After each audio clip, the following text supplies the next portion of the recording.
এখন তো পুরুষ মানুষের পাশাপাশি নারী উদ্যোক্তাও কিন্তু বেশি বেড়ে গেছে। তো আমিও কিন্তু চাইলে আমাদের বাসার সামনে ছোটখাটো একটা রেস্টুরেন্ট দিতে পারি। Phuchka, chotpoti, momo, pizza, burger, sandwich, wonton, তারপরে হচ্ছে ফ্রেঞ্চ ফ্রাই, চিকেন ফ্রাই এগুলা কিন্তু আমিও দিতে পারি বা আমিও করতে পারি। আপনারা কি বলেন? আপনাদের মতামত কি? আমি কি ছোটখাটো একটা বাসার সামনে রেস্টুরেন্ট দিব? আপনারা কি কিনতে আসবেন ওইখানে?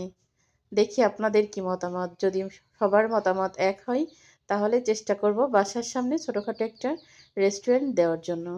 তবে সবসময় সব ভিডিও করে দেখানো যায় না। আমার বাসায় সবসময় কিন্তু কম বেশি নাস্তা বা রান্না বান্না চলতেই থাকে। সময় সুযোগের জন্য আমি কিন্তু অনেক সময় অনেক ভিডিও করতেও পারি না। সাথে আমার ছেলে হেল্প করতেছে আমাকে।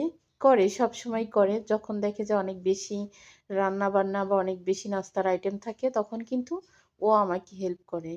তা আসলে আমি সত্যি একটা মহিলা মানুষের সাংসারিক দিক থেকে, মানসিক দিক থেকে এতটা বেশি শান্তি উপরআল্লাহ আমাকে দিছে যে আমার মা-বাবা, ভাই-বোন বা আমার শ্বশুরবাড়ির আত্মীয়স্বজন কম বেশি সবাই কিন্তু আমাকে নিয়ে গর্ব করে, আফসোসও করে যে আল্লাহ ওকে সব দিক থেকে এত শান্তিতে রেখে দিছে। দেখেন তো চটপটিটা কেমন হইছে বলবেন কিন্তু।